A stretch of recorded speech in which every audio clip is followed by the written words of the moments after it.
All right, going live in three, two, one. Well, this is Olivia on air with we're up to episode number 33 with Olivia. How are you doing this evening, Olivia? I'm doing well. How are you?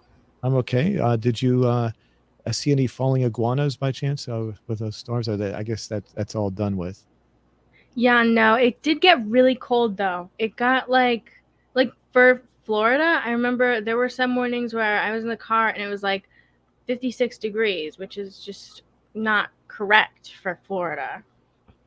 And was that daytime or was that nighttime? I assume that was daytime. Yeah, it was daytime and it was like in the 50s and 60s all day for a couple days. It's Wow, a nice change though. interesting. So as far as like overnight, what was the overnights? Was it getting close to freezing? I don't know. I maybe like in I know it was in the 40s a couple times. I don't think it ever dipped into 32 like the 32 area though. So as far as like heat, I mean, this might sound like a strange question. Do you have heaters? I mean, because it's so warm, I assume you would. But I mean, since it doesn't get that cold that often, do you have heaters that are used on a regular basis? I guess. Not on a regular basis. Like when we turned ours on one day at night cuz our dogs don't really like getting under the covers. And it smelled like burning because it doesn't get used ever. Um So, yeah, we do have. It's like you can set the thermostat to heat, but it's not like it doesn't smell good, you know.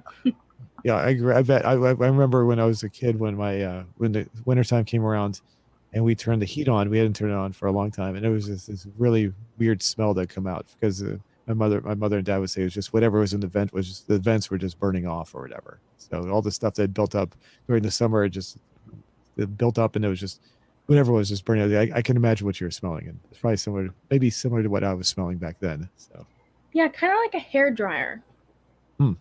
Okay. I don't honestly, if I smelt it, I probably would remember, but it's been so long, so I don't remember exactly. But I know smell is one of the most recognizable things that triggers a memory.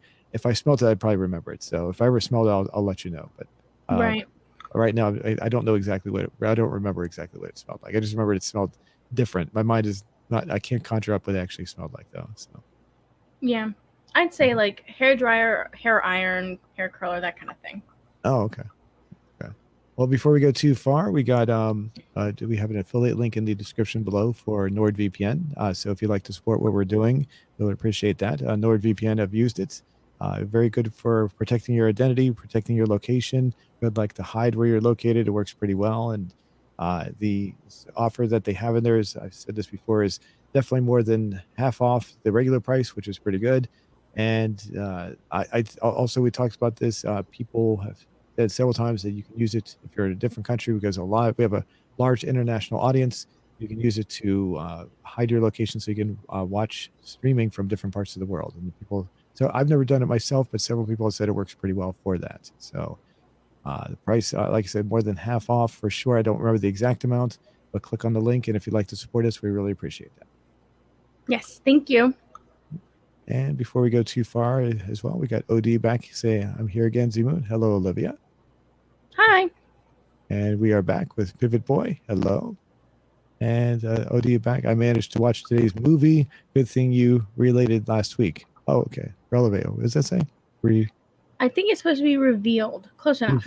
Okay. Thank you. Cool. So OD's up to speed on what we're going to be watching. Cool. So now it's let's see what can bring up our question before we go too far. What was our question for? I forgot to. I usually look it up, but I forgot to do it this time. Oh, Bring it up right now. geez, I don't remember. Let's see. I have you ever been stuck somewhere due to the no. Do you have a landline or a phone? Is that Oh it? yeah. Yeah, that's it. There we go. Second. There we go. Right there. So, do you have a landline or home phone? And I added at the bottom, do you have a voice over IP phone or via VoIP? I think some people pronounce it. So, and you said you never heard of that before, right? Right. And I will say one of the responses actually asks the same thing. We can get there to that as well. So, the overwhelmingly, see, 1,400 votes, overwhelmingly 67% with yes, 16% with I used to, but not anymore, but do not anymore. Excuse me. 6%. Actually, these. Oh no, there's a tie there. 6% with I never had one, and I don't care, and then finally 4% with what is a landline. Let's see. I'm laughing because it's when you say that, and people nowadays it's like becoming so uncommon. It's like it's funny to hear people say that. I see. Is that Cody? Sorry, I'll need my magnifier. Give me 1 second here. Yes, Cody Kaminga. I do have a home phone, but it almost never gets used anymore. It's still connected, but only gets 1 call per month or something. Okay. That one thing I hate about my phone, it's a voice over IP line, so it's kind of like a landline. The numbers often lately get sold off to telemarketers, and it's like really annoying. So it's like, and then what happened is starting back in July, one of my phone numbers got sold off, and I've been bombarded with telemarketers, and then what they do is they use the same area code. They're spoofing the number, so it's not the real number. They'll spoof the number, same area code that the number I have is. I guess they think that I'm going to be tricked to picking it up because they think it's someone from my area.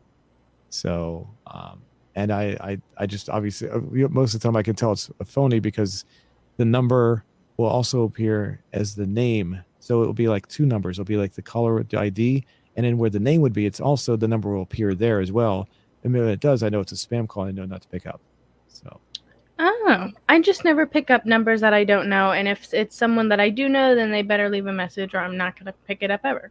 Oh yeah, that's true. And then the other thing I've noticed is if the name says unavailable, that's also oftentimes means it's a spam call. And like I said, and if it goes into voicemail, no message, I was right. So no point, no reason to pick it up. Alejandro Buckley says, "What is a void phone?" It's actually a VoIP, voice over IP. It's the internet phone. There's lots of different companies out there. You basically get a regular phone, and it hooks up to your. You have to have a router, so you plug it into the router, and it just connects to the internet, just like your computer does, just like your modem does. It's in fact the router. They give you a little like a miniature modem that connects right up, and you can talk right through that. So it's really pretty decent. I've never had any major issues with it. So Kane says, "I don't care. What is this?" See, MSM 95Js used to. Last person I knew to use a landline was my grandfather, and he eventually switched to Jitterbug. Jitterbug, that sounds familiar. I'm thinking traditional old school people use landlines more than anyone else. Not necessary when you have a cell phone, contract, or prepaid plan. Yes, actually, I agree with that. I don't need that. The only reason I have one is because I run a business. So running a business with a cell phone is not usually a good thing to do. So you have something that's more dedicated. So if you don't want to have it dropping out, and also if someone calls and you're on a cell phone and you're running a business, it just sounds like your business is cheaper because they can tell you're on a cell phone sometimes. So interesting. I didn't know about that. Yeah. Let's see, Fernie M95, bro, it's 2022 and those days are over. See, and OD says, at first I selected the option, what is a landline? Because I had never heard of this term, probably because of the language barrier. So I Google it. I ask myself, how come this thing is not called a residential phone? Did we say this before? Yeah, I think we went over this one and the one before. Okay. Oh, okay. So we can stop reading. Did you want to finish reading this one? What does that say? Residential phone, yeah. Okay. Yeah, we can skip past that one. So, okay. I am curious though about this. I got to see Jitterbug. I've seen commercials for like phones that are smartphones, but they're either for children or for older people who like don't really want to. Either you don't want them to have access to like the full range of what a phone can do, or they're not interested in the full range of like the phone capabilities of like the internet and stuff. And so I'm guessing that the Jitterbug is one of those kinds of phones where it's just like it really just makes calls and maybe it has a calculator or something on it. this is what came up when I did a search. So it looks like that. So I heard that some of these companies that do phones we're going to come out with services where you don't even have a phone number because people just do texting all the time. I don't know if that's true because I was curious if anyone out there actually has a phone, but not have a phone number. So they just use it for other things like internet and phone service. And that I only heard that I heard that a few years ago, and I've never heard anyone that does that. But it would make sense. You know, some places you don't even need a phone number. So I'm just curious if that's actually a thing. If someone's actually just done that before. I do have a phone where I had a phone number. I had to get the phone number, but I actually deactivated the number because it was just being spammed all the time. And I just used the phone for the like the data feed so I could connect to my internet if I needed to. And so the phone number itself was just pointless because it was just so bad. Like I said, it was just being spam calls all the time. And so there was essentially did not have a number, but I wasn't using the phone like other people do, like for texting or anything like that. So, That makes sense. I would just be worried. I feel like I would still want a phone number in case of like an emergency if someone had to call me and like get my attention, because sometimes with text messages I don't see my phone light up, and so I don't even know that I get texted. But if it's a phone call, that's like obviously more attention grabbing. So if it was like an emergency, I would want to know immediately, you know? mhm. It makes sense. And then I guess if you had a phone without a number, you could also do email. I mean, if you know someone that's going to be doing emails, that's kind of like similar to texting anyway. So, That's true, yeah. so we got Gabriel saying hi, so hi back. Odie saying use the wrong word. I meant to. I was Able, I think. okay. See what about the Blues Brothers? We'll be getting that very soon. And see, I used to wrong. Or sorry, I meant to say I was able to watch. Sorry, that one duet. Just Maybe because just you because. guys told, yeah. Yeah, maybe last. Okay, cool. Alrighty. Don't worry about it. We know. I read through my parents' typos all the time. So, alrighty. So, did you want to go ahead and read this week's question while I go ahead and get it out there? Yes. This week's question is, do you like the blues? And if so, who are your favorite artists? Comment below. The first option is, I just wanted to switch up the order this week so it's a little different. The first option is, I've never heard of the blues or never heard the blues. No. Yes, I have to be in the mood to listen to it, and I don't listen to music. So those are the options. Personally, I don't. I have to be like in the mood to listen to it. It's not really my favorite genre, but I can appreciate it, obviously. And my dad, uh, really likes Eric Clapton blues, so I've heard a lot of those. Does he do blues? Because pardon my ignorance, I didn't know that. Does Eric Clapton do the blues? I didn't know Yeah, that. he got really into it, I guess, in at one point. I'm not sure when. I don't really know like his whole thing. My dad told me in the car. I wasn't fully listening, I'm not gonna lie. But um but yeah, he has, I think he has like a few dedicated blues albums. He's like very much into it. And he makes his voice do this scratchy thing and everything, so Oh, okay. When you say scratchy thing, you mean like to make it sound like a certain way that the music would be associated with? Is that what you mean? yeah, yeah. Okay. Like Gotcha. if someone singing a country song puts on a little bit of a southern drawl just to make it seem like they're from a southern accent place, even if they're Or not. as in the Blues Brothers, they have both kinds of music, country and western. Hmm? Oh And yeah, yeah, so it could be a western accent as well. So, that's true. alrighty. Does it look good? Yes. Okay, we're gonna post that. We'll come back to that later. All right. Let me minimize the screen. So well, I guess we could ask you what do you like the blues? Um. Yeah, I have to be in the mood for it. I can appreciate it. It's not something that I would immediately go to. Okay. I Do I you? would like I would say it depends on the song maybe. So I'm if I can't say yes in general because I don't go out of my way to listen to it, but if there's a song I like, I might say yes. But at the same time, if I'm listening to it, I might say I don't want to listen to this. I'll just turn it off. So it's more or less depending on the actual song. So Right. and let's see. What did I say that? Oh, this movie was. Oh, okay. This movie has a silly name in my country. In English, it would be something like the Brazen Faced Brothers. And let's see. One more question from Odise is probably because here literally knows what blues is. Really interesting. Interesting. So on our poll there, people from your country would basically be picking probably our first response there. So, alrighty. So the movie for tonight is the Blues Brothers, and you said you had seen this before. Is that right? Yes, I had seen it so long ago. I guess I saw it probably for the first time when I was like 10, for my musical education, as my dad would say. And I probably watched it again when I was about 13-ish. And then I don't think I watched it since. So I didn't really remember what went on. I just very vividly remember him falling down the stairs in a desk. That was funny. I like that. Okay.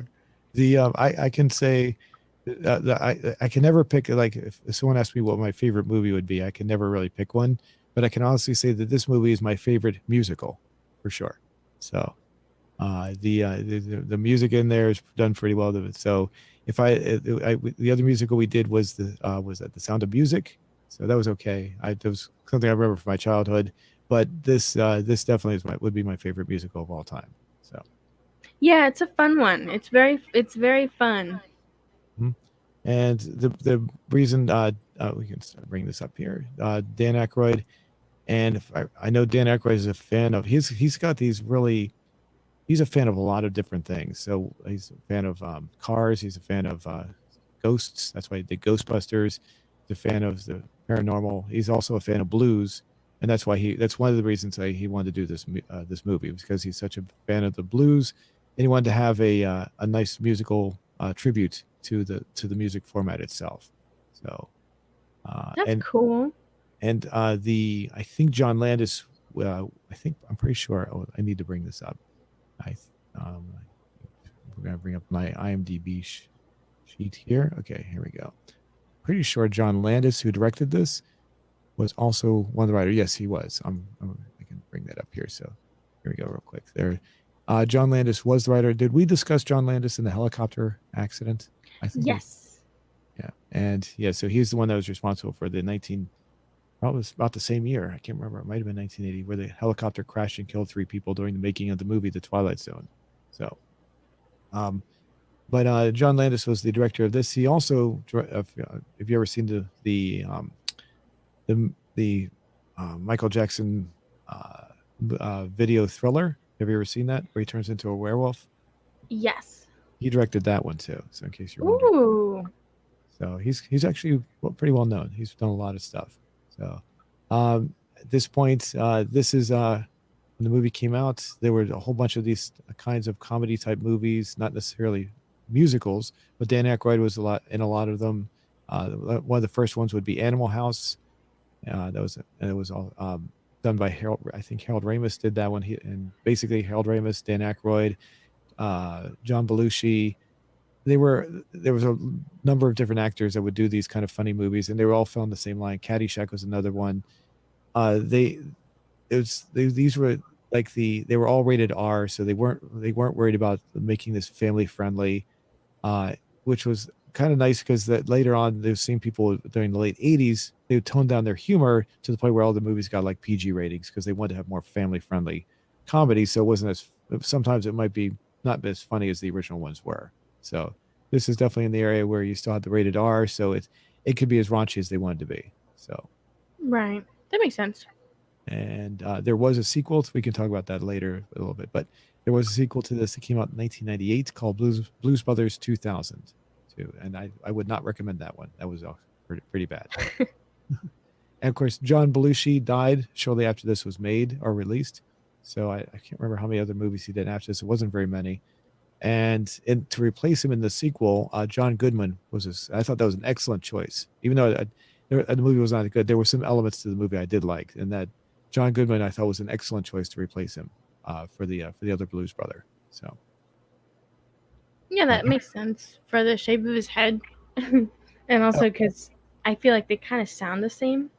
And that he was playing a different part though, so he wasn't playing the same character as John. So he was just basically he replaced him in the sense that he was another Blues Brother that was added on. So Dan Aykroyd was there in the second one, and then they brought him. They paid tribute to John Belushi's character in the movie, but he didn't. He was replacing him in the sense that he was just another Blues Brother add-on. That's what it was. So that makes sense. And I thought it was an excellent job because John Goodman is good in almost everything I've seen him in. So, with one exception, I don't know if I would say he's not good. In the movie Revenge of the Nerds, which is the first time I ever saw him, he plays this really, really angry and hate-filled football coach. And aside from that, he did a good job, but he's very unlikable in that movie. And fortunately, most of his other roles are not like that. So if you ever see the movie Revenge of the Nerds, John Goodman is I've even heard, I don't know if this is true, that John Goodman won't even talk about that movie because he didn't like his role apparently in that one. So interesting. I've seen that, but it's been a while. And I don't think I liked it too much. Oh, really? Oh, I thought the movie itself was okay. Just his character was what I didn't like. So, but alrighty. So let's go over here. So the basic plot of the movie is we have Dan Aykroyd and John Belushi playing the Blues Brothers. Now, this is based on a Saturday Night Live skit where they came on and did the same kind of thing. And as I said, Dan Aykroyd was also a big fan of blues, so it was also a tribute to blues music in general. So we combined the two together, comedy and music. So that's where we have that. And I've seen periodically, I have seen some of the comedy skits, but I don't remember how close they were to this. So you can find some of them on YouTube. The other thing, the band that's in this is actually those are their, as far as I know, I think that's all their. Let me bring it up. I'm pretty sure everybody that's in the band, that's their real names, and they are a real band of some sort. So everyone that's part of the blues band is actually real, and they're using their real names as far as I can think. I might be wrong on that, but I think they are. So if they're not using their real names, they're using their stage names. That makes sense. That's cool. I remember probably back in the 90s, I was looking for the Blues Brothers in Tower Records. Do you remember Tower Records? You might not remember that. I don't think so. Tower Records used to be like the place to go to before the internet to go buy CDs. They were packed huge. Like you go in there, you could look for hours just at all these different CDs. And they had a major stock. I was like major, what do you call it? I guess I was surplus. I don't know if you call it what the right word is. They just had a major supply of CDs. And I remember looking up the Blues Brothers, and I found like 3 or 4 different Blues Brothers CDs, and it was the band from the movie that had come out with their own music. Nothing directly to do with the movie, but they were using the Blues Brothers as the way to promote themselves because the movie was more well known than they were. So cool. That's smart. Let's see. OD says probably because literally no one. I think we got that one. Yes. And then Maximilian Anderson, hi Zemo John, hi back, and I'm listening to live dinner. Okay, cool. So the movie, it was made in 1980, and it has a lot of small cameo appearances. Carrie Fisher makes a cameo type appearance. Frank Oz, you know who Frank Oz is? The name sounds familiar, but I couldn't place a face with it. Okay, he's he plays he does the voice of Miss Piggy, and he's one part of the Muppets. So he does Miss Piggy. Oh. And he does he did Fozzie Bear. He's also a director, so he's directed a lot of movies on his own. So in case you're wondering what he looks like, we can jump ahead real quick. Oh, actually we skipped that part already. This is him right here. He's the prison guard that checks him out. Oh. So the one that's picking up the soiled condom. But that's so I don't want to get a copyright, so I'm being very careful here. There it is. That's Frank Oz. So in case you're wondering what he looks like, that's him. So Okay, cool. I was watching this YouTube, like it was like a few parts of this sort of documentary style overview of the Muppets, and he was in some of it, and I was just I thought he just looked so like kind of like 80s generic. I thought it probably wasn't the same person, but Oh, that's funny. And then another person who makes a cameo appearance is Steven Spielberg.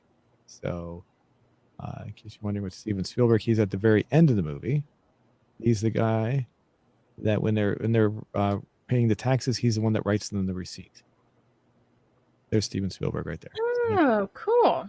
So he makes his little cameo appearance there. So, let's see. So the basic plot of the movie is John Belushi's character, Jake, he gets out of prison.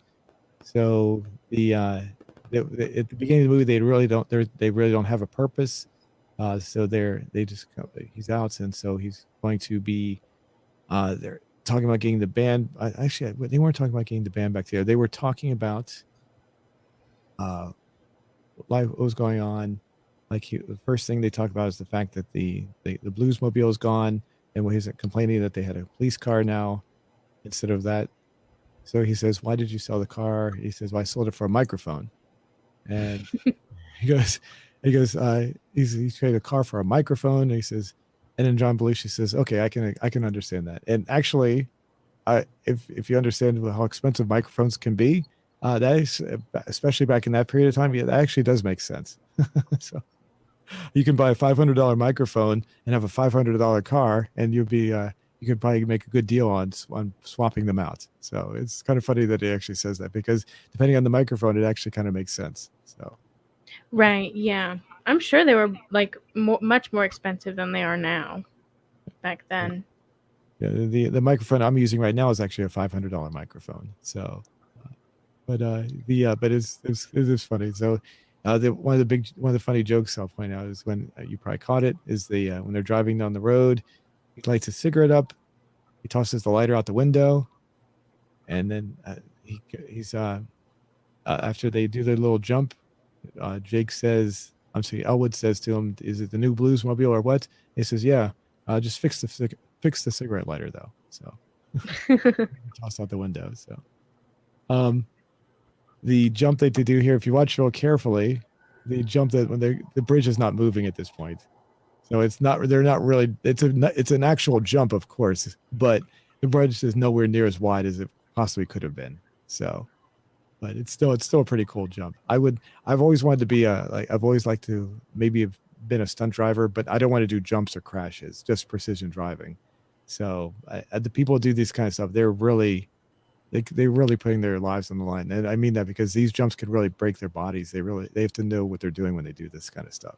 So Yeah, do you think with like more and more robots becoming like kind of human-esque and being able to do human stuff, do you think they'll have some sort of robot, I don't know, something that can kind of drive a car? Or do you think they would just have like a giant remote car now that like electric cars are more of a thing that they could use instead of a person? yeah, a lot of times when they do jumps, they'll actually drive the cars without someone in it. So they've already been doing something similar. But yeah, I wouldn't be surprised if they would do something with a remote controlled car or maybe some sort of um, you know, what would we say, robot controlled car. I'm sure they might even be doing that right now. But they have been doing stunts without drivers for since the movie came out. So they'll launch cars without people in them. So That's and cool. a lot of times what they do when they do jumps is they'll pull the engine out when they do that kind of stuff, because the engine will weigh the car down in the front. So if you don't have the engine in there, it lands more balanced. Whereas if you have the engine there, it tips over really quickly. So Wait, then how does the car go? that's because it's launched like through a catapult system of some kind. Oh. Yeah. So in one of the scenes in the movie, when I can show you when we get up to it, in the mall, you can see that the car is I can jump up to right now real quick. And there's the shopping mall. And by the way, the shopping mall that they're in, that they tear up, was a mall that had been shut down. So that was not it was a real mall, but it wasn't a real mall that was being used. when they're being chased through the shopping center. Right. So Oh, I think that was later. this is it right here. Oh no, right there. Yeah, okay. Yeah. And yeah, so this was pretty good. But the scene where the cop flips upside down, you can see the weight of the car. That one looks like it has an engine in it. But because the weight of the car, you can see it's tipped over right there. It's not. And one second. There's a scene where they're sitting there right there. See, there's the weight of the car without the engine in it without the engine being in there, it balances out. So that car most likely does not have an engine in it. So That's cool. So the plot of the basic plot is they come out. Of course there's the famous lines at the beginning here where he goes when he describes the car, he says as cop tires, cops. I'm reading this by the way, so I'm cheating. Cop tires, cop suspension, cop motor, 440-inch cubic plant, and as one of the other things that Dan Aykroyd is, he's also a car nut. So everything he's saying in there is correct. So in case you're wondering, a 440-inch cubic inch plant he means the engine size, which translates to modern equivalents to a 7.2 liter engine. In case you're wondering. So, Oh, and I wouldn't have known a thing.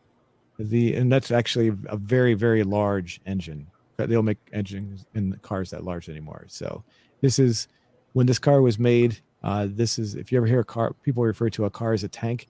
This is when the cars were like tanks. Big cars were like this, were like tanks. So if you were in an accident, the car would most likely drive away. Unless it was so bad, your car could most likely drive away. Nowadays, if you're in an accident, it'll crumple down and you wouldn't be able to drive away because it would just crumple down. They intentionally make them into crumple zones so it would lessen the impact on you, the driver or the occupant. These cars did not have the crumple zones. So you could be in an accident, you could drive away. It might have some damage, but you could still drive away from it.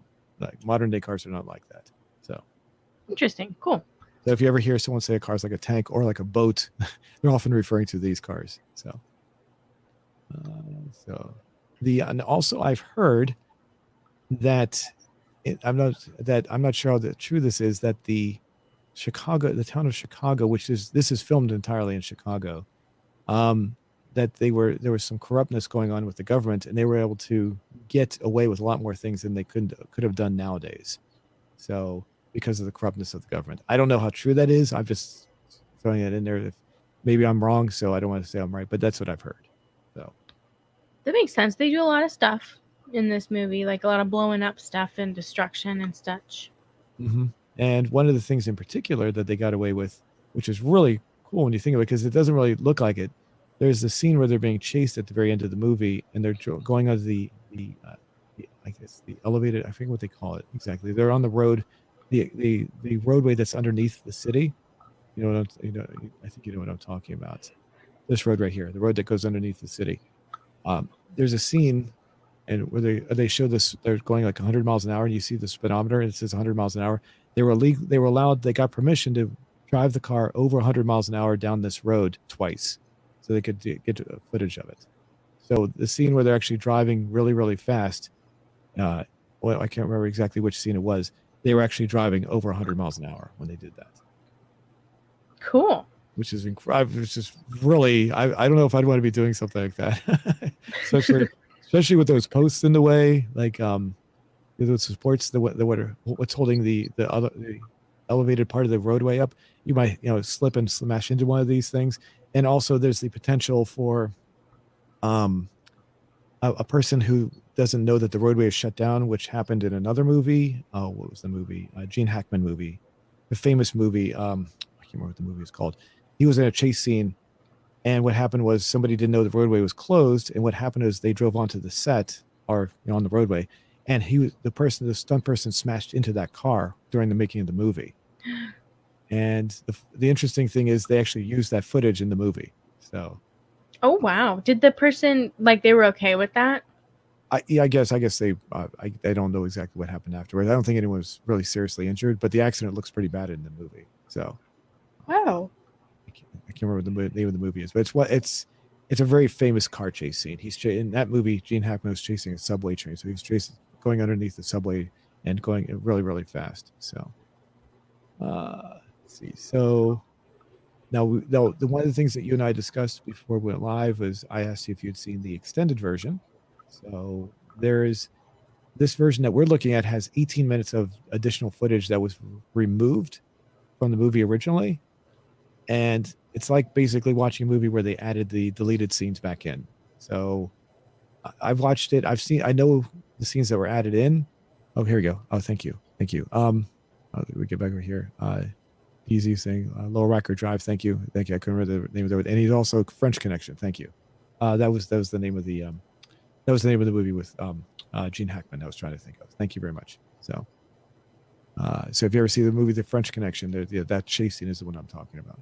So Cool.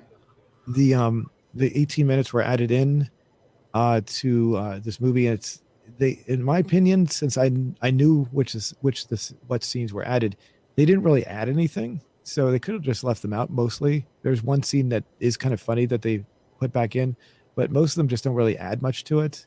So it's like if you ever watch a movie and you're watching a DVD and you go watch the deleted scenes and you go, oh, I can understand why they left these out. They aren't really needed. It's kind of like that. So it's according to what I read, John Landis said they were taken out, but he doesn't know why they were taken out.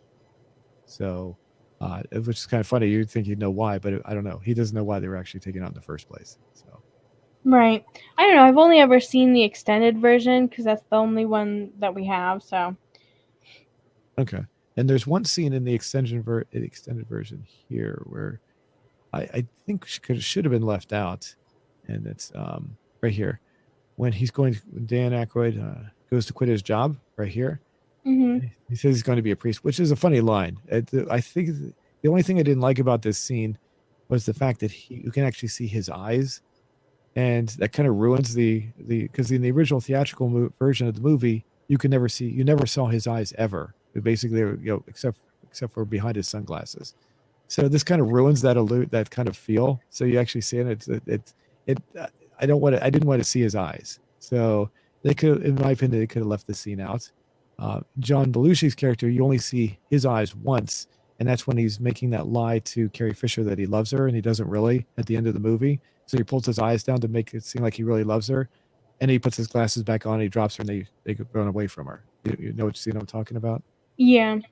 So that was okay. That made sense to show his eyes, but this scene with him, I didn't like it. I just thought it was kind of, they could have left that out. So it's something about them wearing sunglasses throughout the entire movie just makes it really good, and that one scene just kind of ruined it. So that makes sense, and it's like it's not really to show anything too meaningful, like him lying to Carrie Fisher to get out of getting shot. Yeah. And the only reason they put this in here is because at the end of the movie, he has all these spray bottles that special stuff that he's to tamper with the other vehicles so that he has the glue, the can of glue. He says this is glue, and he sprays it on the gas pedal so their foot gets stuck to the gas.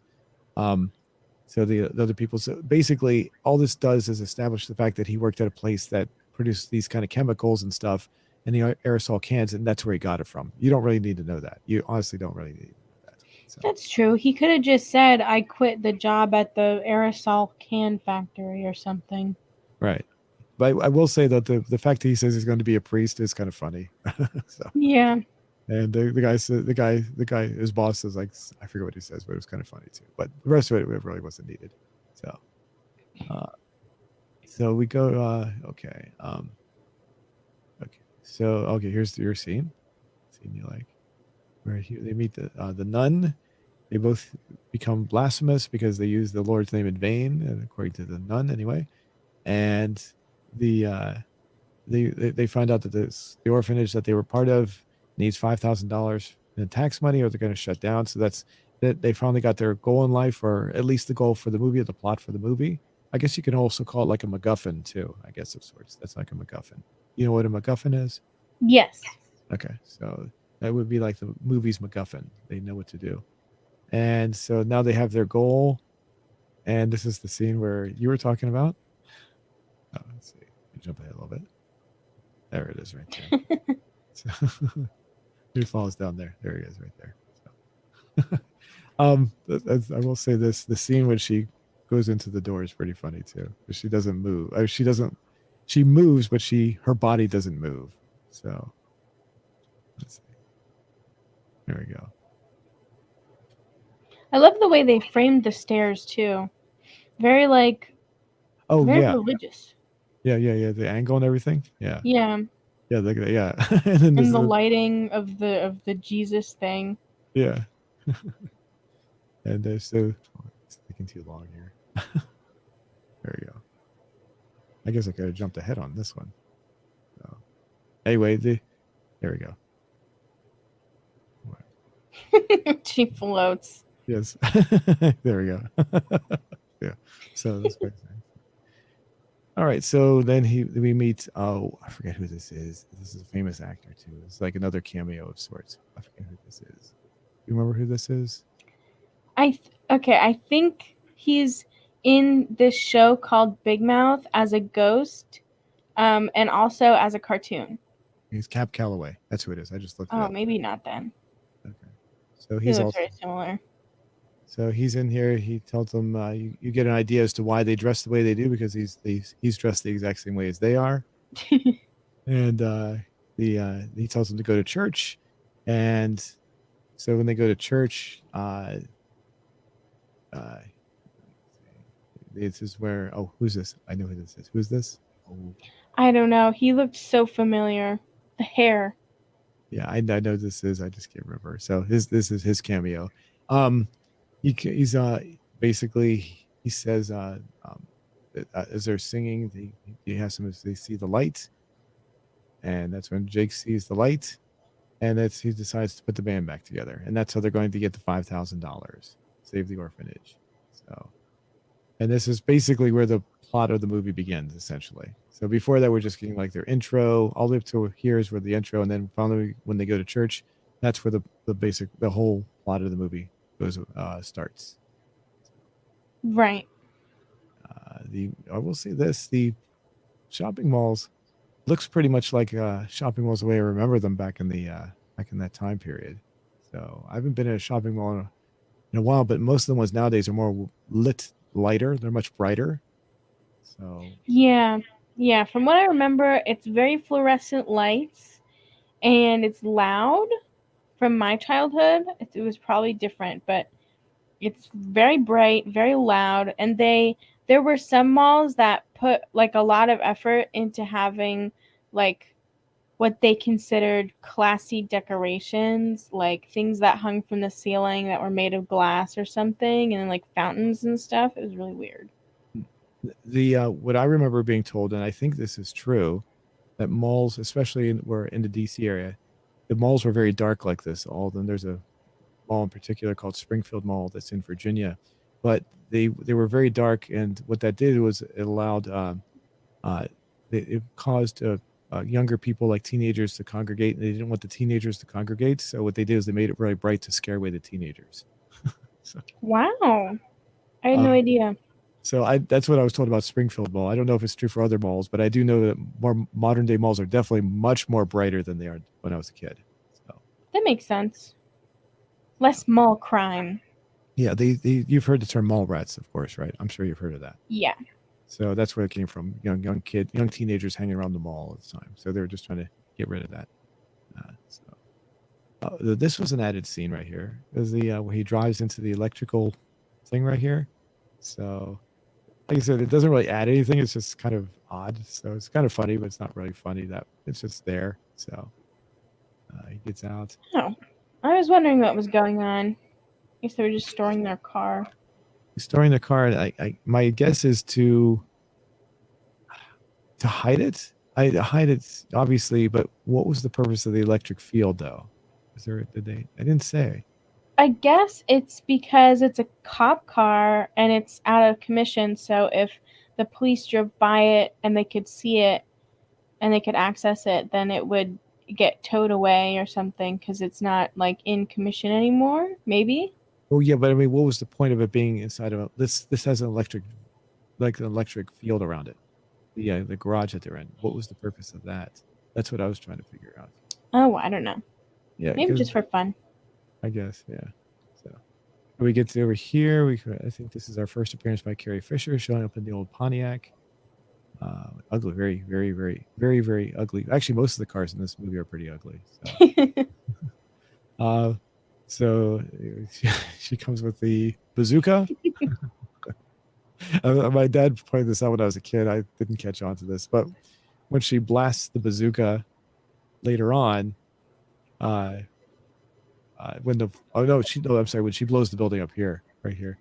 I was a kid. I wasn't thinking about this. When they all pull themselves out of the bricks, he said, those bricks don't weigh anything because there's no way people could walk out from under that. Even if they were regular bricks, there's no way they could have lifted those bricks off themselves so quickly. So. That's true. Yeah, bricks are heavy. Yeah, and so I was a kid. I was like, oh yeah, I guess you're right. So I didn't think that. But obviously, everything's in comedy in this, so you can't take anything serious. Obviously, most likely they would have been killed or extremely seriously injured. So, right. This, by the way, in case you're wondering, I don't know if maybe you know this up here. That's called the L. You know what that is? They call it the L for short for elevated train. So. Oh. So the elevated train basically goes over top of the streets of Chicago, certain streets of Chicago. This place. The one joke this year I do like. They walk in. The old man says, "Hey, did you get my cheese whiz, boy?" And he just pulls out a can of cheese whiz and tosses it, and that's it. So, no, doesn't really mean anything. It just seemed funny to me. So. Yeah.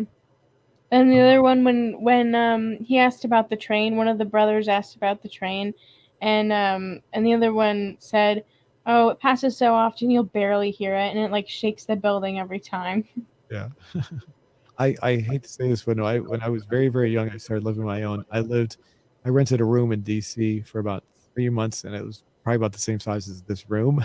So, and it was in a very of this. It did not have an elevated train, but it was almost identical to the way this whole place looked. It was a room inside of a townhome, though, not in a public street. But it felt other than that, it felt pretty much the same. It was really bizarre. So. Wow. And like they have really small homes in DC for that kind of thing. Mm-hmm. And I moved out. The people were very friendly, so it wasn't bad. Some people might say it was a bad neighborhood, but it was. I didn't think it was just very. Everyone I met was very friendly. So this cop right here is not like it's a big deal, but he was the black cop. Him right there. He was in a TV show called 21 Jump Street, and he also played a cop in that. So came out a few years ago. Yeah. Let's see.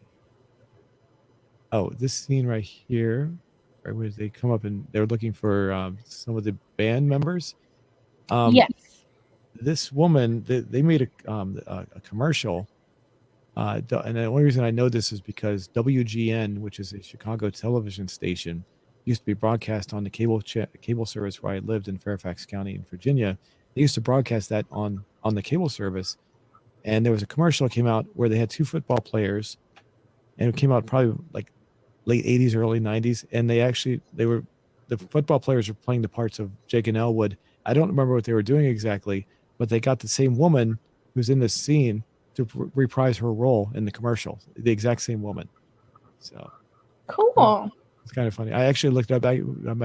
We don't have to look it up. If I get a chance, maybe later on we can look at it again, but it is on YouTube. So, but like I said, I don't remember what the product was, but because this whole thing was filmed in Chicago and the TV station is in Chicago, they were able to get her back on.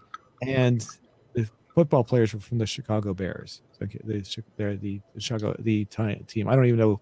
I don't keep up with football anymore. I assume the Bears are still their main team. I don't know. I assume, but at the time when the commercial came out, they definitely were. So there were two of the famous players from the team.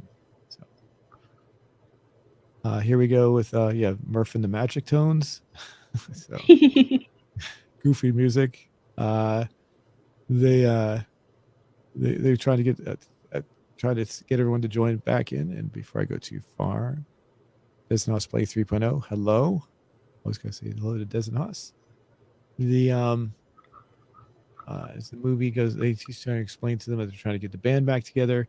The funny part is, as the movie goes on, he never tells them why he's trying to get the band back together. He never tells them that they're trying to get the $5,000 for the orphanage. So but at the very end of the movie, one of the scenes that was added back in, it is explained to the band, and the band actually gets angry, or not angry. They react. They'll go, what? When they find out, there's a scene at the very end of the movie where they actually react to that. So the whole movie, he's not letting them know that they're doing this to get the money for the orphanage. He makes it think like they're getting back together so they can just be a part of the band, to have the band together. He's not being fully honest with them. So Right. So go over here. Now this is a funny scene. Now I don't know if you saw. I don't know if you called a cameo appearance because he wasn't really famous at the time. But the waiter right there, do you see who that is? I don't think so. I don't know who that is. Pee Wee Herman, Paul Rubens. I've heard the names. I just don't think I've seen what they've done. Oh, really? Oh, you haven't seen Pee Wee Herman? Oh, okay. Let's see. Let me for the heck of it, you can see what he looks like. He used to do a comedy routine. Here he is. There he is right there. So. Oh, yes, I have.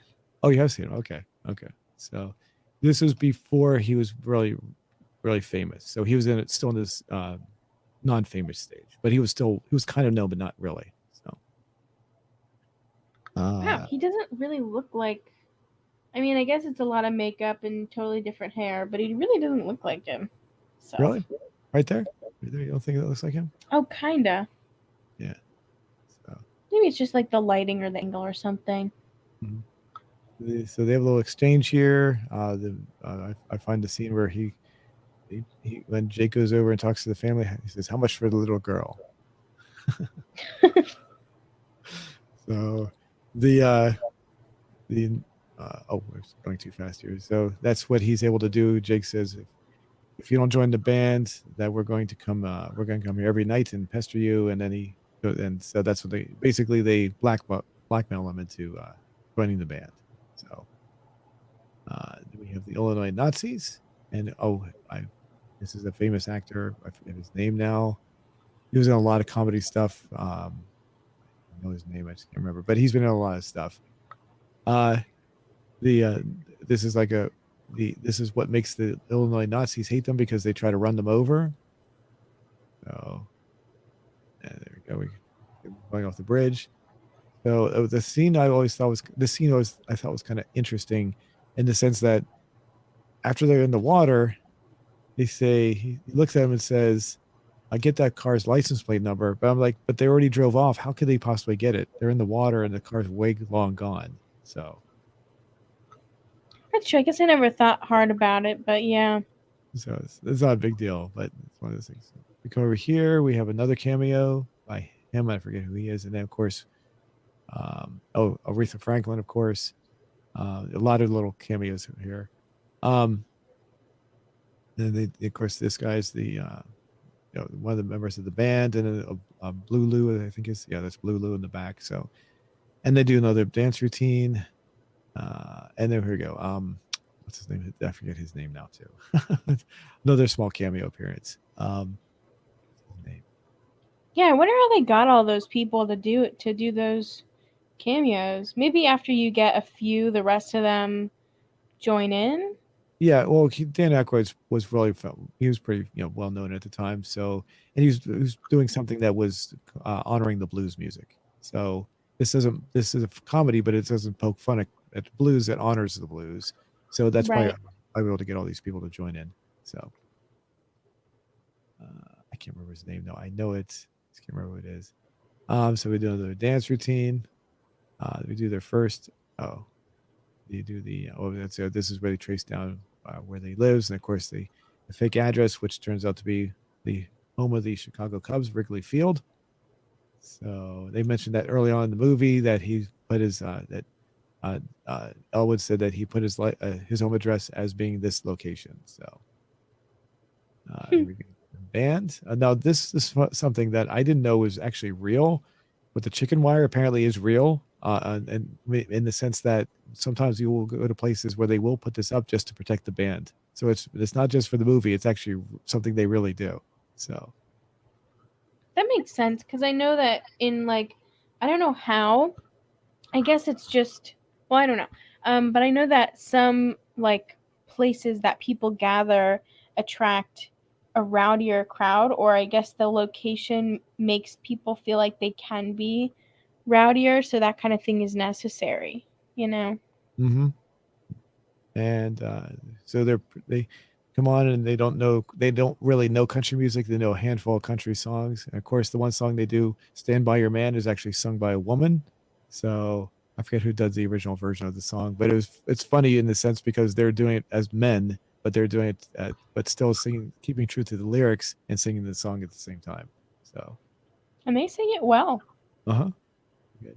The other song they do is it was the theme from Rawhide, and they originally tried to do, I think, "Give Me Some Loving," but that was the song that was the rock song from the '60s that obviously the people at the bar did not like. So, and also one of my favorite lines from the movie, which I skipped past, when they walk in, the woman goes, "We have both kinds, country and western." So, yeah, so there she is. Oh well, I want to line up, but you know what she says. So. Yeah. So we go here, they leave, and it just as they're leaving, the actual good old boys, which is who they were impersonating, show up. And so now the good old boys, now they go on a chase, and now the good old boys and the guy at the bar is actually angry at them. I'm not sure why the good old boys are so angry that they would chase after them for the rest of the movie. They just impersonated them once. So what did they do exactly? That just because they impersonated one time, they're angry. That justifies them chasing him throughout the rest of the movie. Doesn't doesn't really make any sense, but Yeah, it does not make any sense. I but think they just needed more and more people to pile on and chase them. yeah, and then the owner of the bar, he says that he said what they drank, like he owed them $200, but they drank $100 worth of booze, or no, it was the other way around. He owed them $100, but they drank $200 worth of booze, so he's chasing after them for $100. So Right. this also seems like kind of like silly to chase, but yeah. So I like this scene right here where they meet the guy and they're talking to him. And it turns out that the whole time that they're talking, the whole band is sitting there. We didn't know that though. So let's see. Let's see. Let's go, guys. Yeah. So, which is the joke there. So now he set them up so they're going to play at I forget what the location was. Now this scene right here, when they get up to the gas station, there's a woman that comes up to get gas, small little sports car. It's a Jaguar. Do you remember that woman? Let's see. Here she is right here. Yeah. Here she is. Yeah, it's Twiggy. Twiggy. Do you know her? Do you know Yeah, of her? she was one of the first like super models. Oh, really? Oh, okay. Okay. So I didn't know who that was. I saw Twiggy in there on the credits. I was like I was supposed to know who that was. I never knew that. Okay. Yeah, Twiggy was like a super ultra supermodel, like the first, really one of the first ones in the 60s. And she was, I don't know if she popularized it or if, I guess she was kind of like the poster child of the 60s makeup look where there's like black eyeliner that goes kind of above the hood of the eye, and then there's like lines below the eye that represent eyelashes that are also black. That was like her thing, and like really like big colors, and she was called Twiggy because she was so skinny. Oh, okay.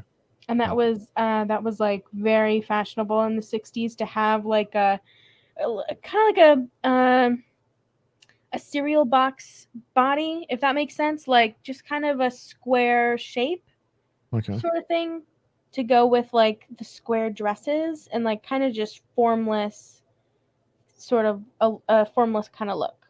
That was very popular, very high fashion. Well, you know a lot. That's amazing. I didn't know anything. You know everything about her. That's cool. I just watch like a lot of like fashion history videos. They're really interesting to me, and so.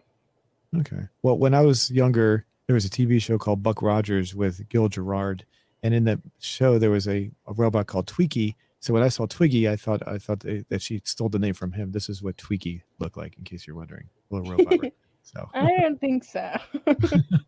so but until this, I mean, I didn't know she was that famous. I just didn't know that. I thought maybe it was someone who just was like basically like maybe was starting off or something and just never went anywhere. But wow, I learned something new tonight. That's really cool.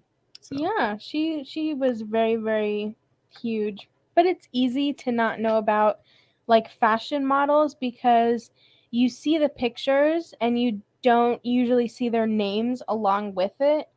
So, it's easy to, see someone a few times in a magazine and not really make a connection about that. okay.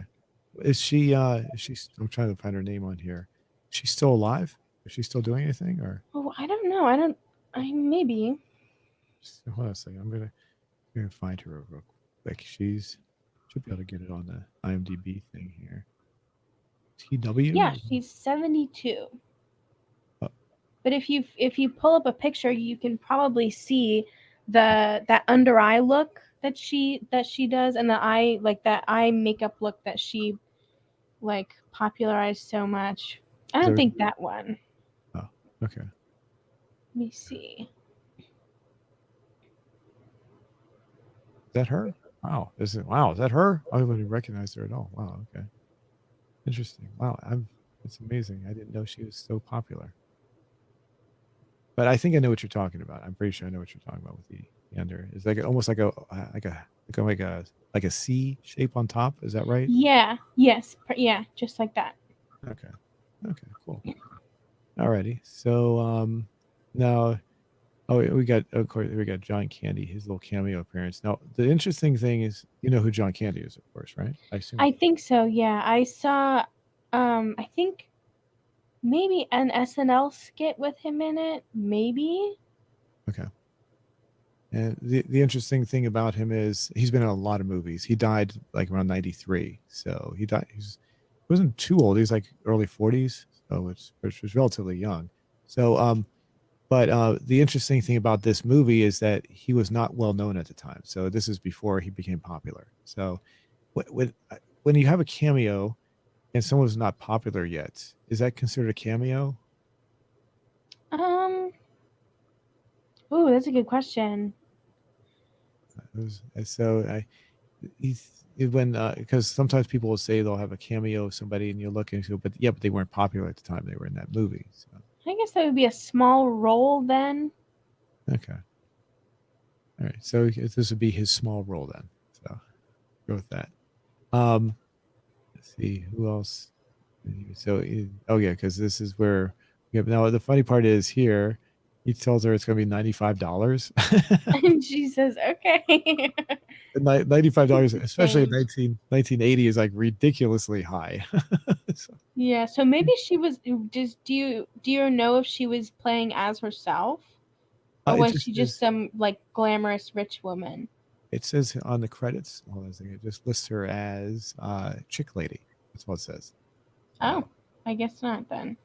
so maybe she was. Maybe I don't know. Not sure. But so they just get their gas and go on. Now the scene where the gas station explodes was another one that was added into the movie. In case you're wondering, originally the original theatrical did not explode. They just brushed off there. So like I said, it doesn't really add anything to the movie. So um, But it's another fun explosion. There's nothing wrong with that. that's true. That's true. We this is when they're waiting for the Blues Brothers to show up. They do this nice little rendition here with Calloway does his whole thing, and it's like they're in a dream sequence almost because all their outfits change immediately. Best way to put it in there. And then when the song is done, they're back to their normal clothes. So this is where Elwood takes all those stuff he has and glues everything down. And this is a John Landis technique. When he sprays the glue on one of the things, he looks at Jake and he says, "This is glue. It's strong stuff." And then John Belushi does what they call breaking the fourth wall. He actually looks at the camera. That's called breaking the fourth wall. And that's one of John Landis's little things. He'll have someone just stare at the camera for a second. So, and because it's like, just getting a weird reaction. He does that in a lot of his movies. So, Cool. He must have been one of the first ones then Yeah. to like do that kind of thing. Another movie where John Landis did that was in Coming to America with Eddie Murphy and Arsenio Hall. You ever see that? I have not, but I have heard of it. And then they made a sequel recently, right? Yeah, I've not seen it. Coming to, well, they like the number 2. Right. Yeah, in the original one, there's a scene where he does something where one of the main characters says something, and they just stop and pause and look at the camera for a second. So, same kind of thing. Another thing that John Landis likes to do a lot in his movies is he has a phrase, and I forget what it means, but it says "See you next Wednesday," and he'll try to fit it in as many movies as he can. There's a scene early on where the cops are chasing after them, and the cops are behind a billboard that says "See you next Wednesday." So it's one of those little trivia things. I'm not going to look for it, but it's he tries to put it in most of his movies. That's interesting. It's like I know that there are a few things with like Disney where they try to fit in a sequence of numbers to like all their recent movies for some reason. I'm not sure. I don't remember what it is, and I'm not sure why, but that's a thing. Okay. Yeah, a lot of people like to do certain things. So, and that's his thing. So, interesting about the numbers. The numbers mean what? I'm sorry. What did they mean again? Oh, I don't know. Oh, no. Okay. I don't think anyone knows for sure what they mean. It's just like it's just kind of a thing that Disney does. Trading Places 2. Trading Places 2. I remember Trading Places. Oh yeah, Trading Place. Oh yeah. Okay, I know what you say. Yeah, in Trading Places, he does. Yeah, there's another scene where they stop and pause and look at the camera. Yeah, thank you. I don't remember the scene, but it's coming back to me. Thank you. Yes, another one of those scenes. So, okay, so we get the Blues Brothers. They come up and they actually perform, and this is if you watch some of the old Saturday Night Live skits, you'll see them performing and doing their blues music too. So this is another thing that was done on the original show. As they're leaving, they're stopped by a record producer who says he's going to pay them a lot of money, and that's when he says to he wants, what did he say? They give him $5,000. Yeah, they say they asked him to go to I think they asked him to go to the orphanage, right? No, the pawn shop. Pawn shop. The pawn shop where they bought the musical equipment. They wanted him to pay the money off that they owed for the pawn shop. Oh, and then give the rest to the band? Yeah, that's right. Yes, exactly. That's it. Yeah. So, yeah, because they're going to pay the orphanage tax dollars. They're going to pay that themselves. So yeah, so they want him to pay the band and to pay the pawn shop off. So. Oh. So and there was one scene I skipped over.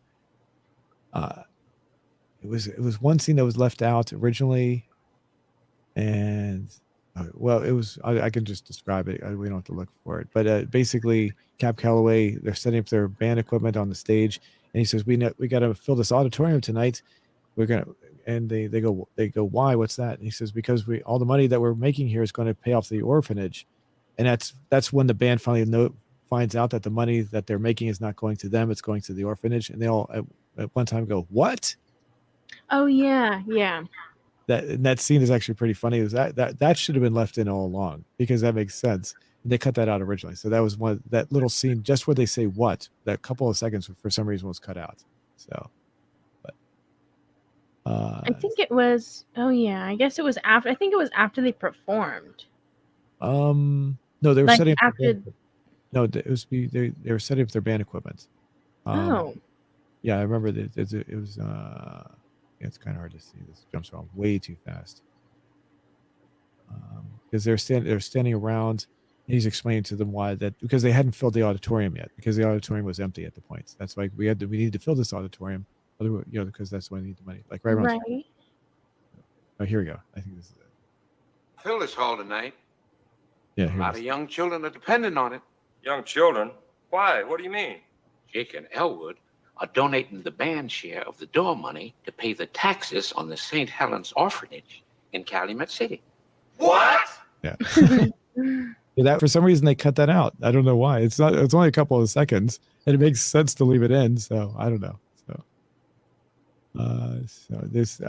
So they're able to sneak out. The guy that has the money, the $10,000, the record producer tells them that he used to be a bouncer back in the 70s, even though this movie takes place in 1980, which means it's basically the 70s just happens. It sounds kind of funny in a way, I guess. So they sneak out, and that's there's the scene with Carrie Fisher. Yes. So this is where Jake apologizes. It's all phony. He pulls his eyeglasses down. You could get to see his eyes. This is, like I said, this is a perfect time to show his eyes because it makes sense for the scene. And they kisses her, and that's it. Nope, that's it. They leave, and it was all just to get past her. So just a ruse, I guess you could say, to get past her. So one of the other famous lines, I think Jake's Elwood says, "It's 100 miles to Chicago. We have a full pack of cigarettes. It's dark, and we're wearing sunglasses." And then they say, "Hit it," and that's when they go. And this is the big famous chase scene, which in reality makes no sense that the entire police force would be chasing after them, but it's still funny. So we chase the. Oh, by the way, some of these scenes, I don't know if you know, the second Christopher Nolan Batman. I don't know if you saw that one. The Dark Knight was filmed in Chicago. I don't know if you know that. So some of these scenes are very similar to the scenes that were done in that movie. A lot of these scenes were actually like these above ground scenes and below ground where they're driving on the underground roadway, Lower Wacker Drive. They were also in that movie. So it's kind of interesting to see the two movies using the same scenes or same areas. That makes sense. I feel like I remember in The Dark Knight there was the scene where he crashed the Batmobile, and I think it was under the like underneath the city. Mm-hmm. I think it was where they are. I think. Yeah, and back here, Des Z says, "I think you see you next Wednesday is an American Werewolf." Oh, yes, it is. Yes, that's right. Yeah, he also directed. John Landis also directed American Werewolf in London. And I remember seeing it in that too. So it's also in Michael Jackson video that I talked about, Thriller. If you listen to the TV, the movie they're watching at the beginning, the drive-in movie, you can hear one of the cops say, "There's something scrolled here." I don't remember how it was worded exactly, and it says, "See you next Wednesday." So the cops, you don't actually see the cop because it's on the drive-in movie. You just hear it in the background. Right. Interesting. Yeah. So, all right. So I cut you off too. Were you gonna say something else to the about the filming? I don't think so. Okay. All right. So and another thing I wanted to add. There was another movie which came out after this one, which was called Running Scared, which starred I know that both of them were pretty well-known actors. It was a comedy about two cops. It was also filmed a lot of it was filmed in Chicago, and supposedly this movie wreaked havoc with a lot of the town officials when they were filming this movie. Blues Brothers wreaked havoc. So when they made that movie, the city of Chicago was less. Excuse me, pardon me, I burped there. They were less willing to accommodate them destroying part of the city like they did in this one. So I thought that was kind of funny. If it's true, it's funny. So, yeah, it would make sense. Yeah, this movie came out in 1980. That one came out in 86. So it was 6 years apart. So, especially with these cops, where the cops come down, they smash in. Now, one of the scenes, I gotta say, I think the car that they have, the police car, is pretty cool, but I still think it's ugly. So I know my favorite cars for American cars are usually 64 to 73. That's a 74. The 70. This is like where the cars got really, really ugly in the United States. So. Yeah, they just look like they're just skinny rectangles. Yeah, and one of the things that makes them really look ugly is this was the first year that they required all cars to have these big bumpers on the front. Before that, manufacturers could put any kind of bumper they wanted to. So that really added to the ugliness of the cars.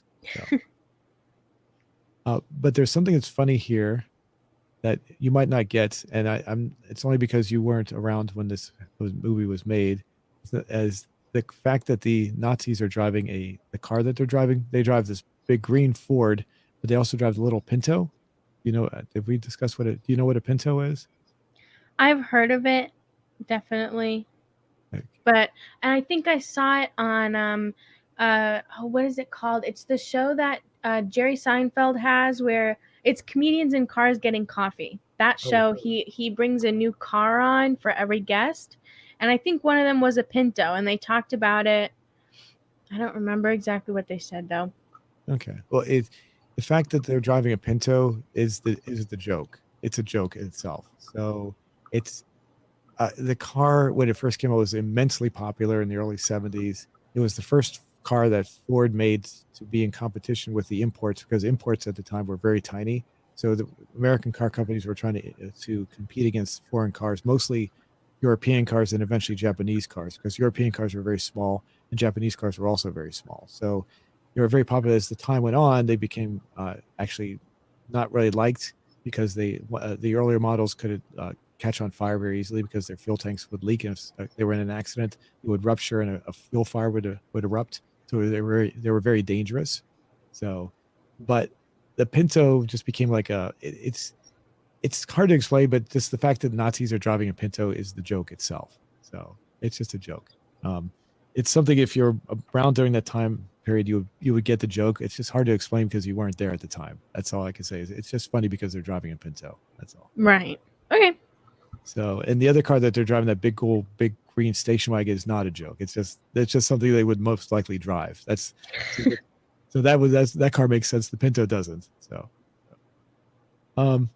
the chase here, this is the scene right here where they're going 100 miles an hour. Oops, turn that down. So, now I don't know, as far as the close-up shots of Dan Aykroyd and John Belushi in the car, I don't think they were going 100 miles an hour, but the stunt driver was going 100 miles. This is really going 100 miles an hour right here. This stuff right here. So that's I don't know. Like I said, I don't know if I'd want to be going, especially if he was going 100 miles an hour near those bikes. I don't know if that was the case, but they definitely were allowed to make 2 runs at 100 miles an hour. That's pretty impressive. So especially with those streets. Yeah, that would be scary. This pileup is really cool. One of the biggest pileups.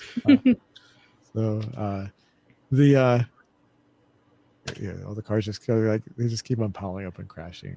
So,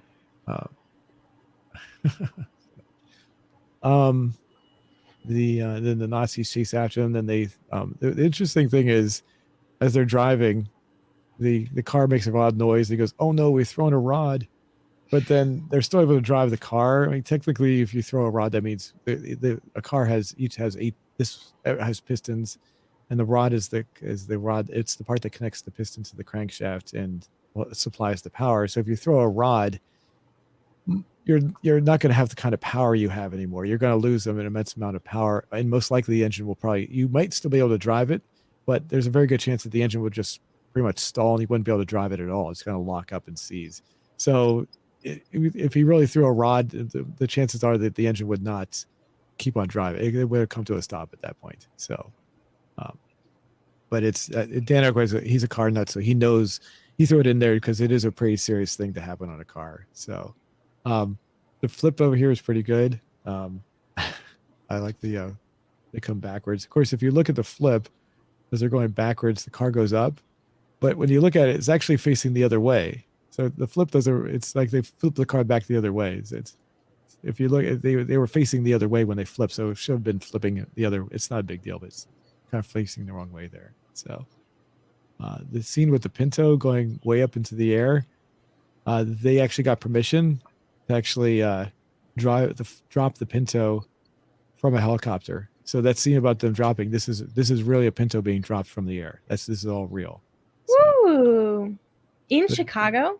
Yeah, in Chicago. So, jeez. And yeah, they just got away with everything. Yeah, if you look when they first drop, let's see if I can get up here real quick. Where's not working here? Still not working. Yeah, they go up real high. Obviously, that's not going to happen. But when they start to come down, you can see like they're over top of you can see the area that they're not in a populated area, obviously. So, but yeah, you're not supposed to look at that. But it's really cool that they actually got permission to drop a car from a helicopter like that. Yeah, and they, it's interesting. It's like impressive that they got it all in one shot. Did they have to use like multiple helicopters, do you think? That's a good question. They may have. I don't know. So, oh yeah, here's yeah. Hold on a second. He says the same thing. Yeah, that flip was so absurd. Yes. And I love the One second. Get my mouse back up here.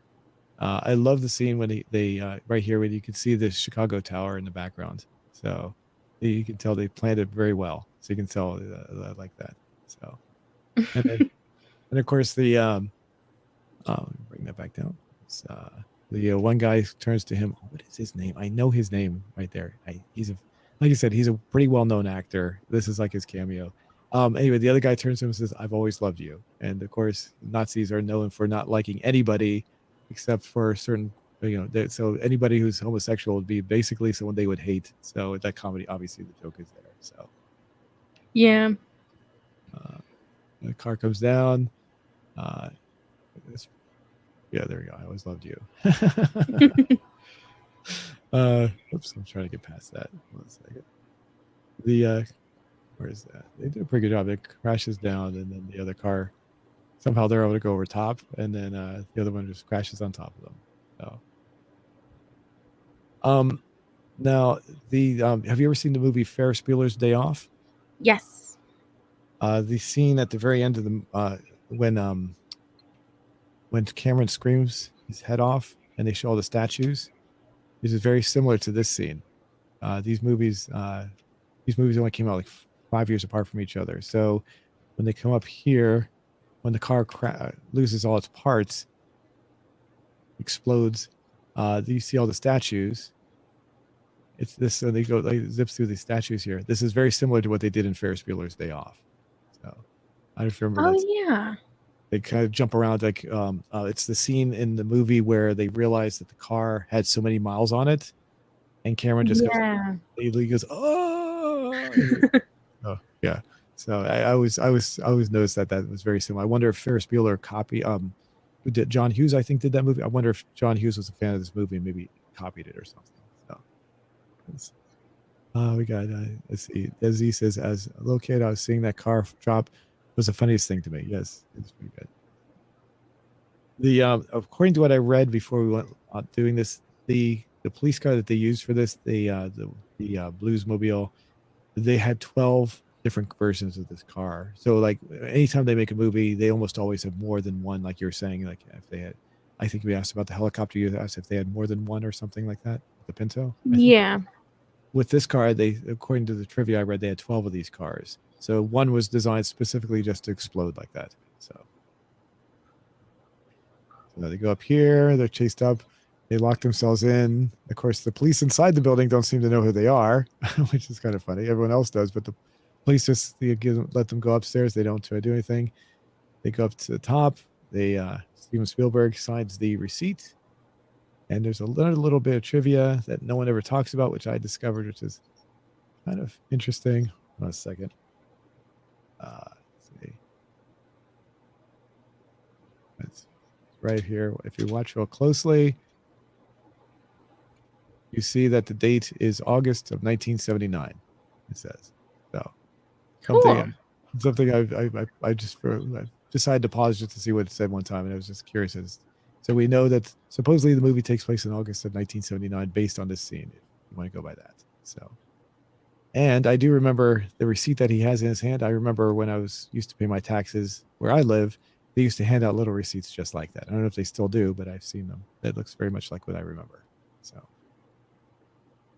they get caught, and they go to jail, and they have the one final song, and then we get to see all the people that are in here. Let's see, maybe we can find. You get a list of all the cameos that are in here. Let me see if I can go through them. Calloway. Anyway, yeah, we don't have to go through all those. There it is. James Brown. That's who I could not remember who it was. James Brown. Okay. So I'm not going to go through all of them, but so that's it. So what would you say about the movie? I liked it a lot. I love movies that like pay homage to something important. in like a fun way. And this one did it really, really well. And I love how they had so many cameos and it was funny. And I love the explosions and the cars and stuff like that. It was good. Okay. And they do have John Candy in there. He was, like I said, he wasn't. Maybe I should say this more. They're definitely considering a cameo in this. Based on this, I would say that he wasn't as popular as he was. It wasn't until the movie Splash came out that really made him popular. But he was known at the time. So it was just not as popular until Splash was what really made him a household name. So, I guess a cameo would be a good thing. He did was it Second City TV? I can't remember. But anyway, it's so I would say popular, just not as popular as he would later become. So Right. So and the music, like I said, it was a homage to the music, the blues music, and the comedy. Obviously, the comedy part was done very well. The sequel to the movie, Blues Brothers 2000, it was like the comedy was really, really bad. It was just awful because it was unfortunate because John Goodwin was in it. I was like, oh, that it sounded like it'd be really good to see him in that. And Dan Aykroyd was back, but it was just really lame comedy. And John Landis and Dan Aykroyd tried, after the people didn't like the movie because it was not received very well, came out and said, well, we were doing it for the music. So they said, well, we're doing it for the music only. So it was a musical just like this one. So I mean, that almost sounds like an excuse because they're trying to explain why the movie, the movie was bad and they couldn't come up, they didn't like the fact that people didn't like it. So they're trying to say, well, maybe the comedy was bad, but we just weren't focusing on that. We were just doing it for the music. So, which I think is kind of lame. So. I mean, I guess that makes sense, but at the same time, if you don't want to focus on the comedy, then don't put it in there. Yeah, or at least try to put more effort into it. It just seems like, I think most people when they watch the Blues Brother, the original one, they're looking for the comedy, not the music. But the music is fine; it mixes really well, and they just didn't do. It's like they did a really poor job of trying to create any comedy. It was just really lame, most of it, and it just they realized afterwards that it wasn't done that well, and so they just tried to make up an excuse. That's my right. All right. As far as this one goes, what kind of rating would you give this one? I would probably do a solid 8 out of 10. I feel like I would recommend it if someone hasn't watched it, but I also feel like I wouldn't probably go out of my way to watch it again anytime soon. I would want to wait until I don't remember. Right. We got Desi come back. Yeah, the sequel meant well, but it couldn't live up to the original. Yes. Yeah, there you go. So I'm sorry. Say it again, because I'm sorry. I mean, I hate to ask you to repeat yourself, but basically, you gave it an 8, and then say it again. I'm sorry. It's okay. I said that I would recommend it. I think that's what I said. Oh yeah, and that I probably would wait to watch it again until I forget what's happened. Mm-hmm. That's great. I'll give it a 9, just a little bit slightly higher than a 9. So, and I would definitely recommend it, especially because this was an era where these kind of comedy movies came out. And I gave those examples before, like you had Ghostbusters and Caddyshack and this movie, and then there's other ones. There's a movie called Stripes, and which was about the Harold Ramis and Bill Murray in the Army, and then there's also, like I said, Animal House. This really falls in well with those movies that came out during this time period, which they don't really do much anymore. So, which is unfortunate. Unfortunate in the sense that because these people were really funny, and it's like recently. I don't know if you saw the most recent Ghostbusters movie. Have you seen that one? No. I was severely disappointed because there was no comedy. It was more like a spinoff than a comedy. So, and I was like, it's a spinoff versus, I'm sorry, a spinoff versus a sequel is what I meant to say. So Right. I liked the first Ghostbusters movie. The second one was okay. It was kind of weak, but this one was like I wanted to see something that was like this, like the Blues Brothers, like the other stuff that came out during this time period, and it wasn't like that at all. It was more serious and drawn out. It was supposed to make you feel sad and all. It was sad in the sense because Harold Ramis had passed away, and it was like a tribute to him. And it was just, oh, this is not what I wanted to see. Something from the '80s. I wanted to see that old style comedy. They didn't do that, so I was disappointed. So Right.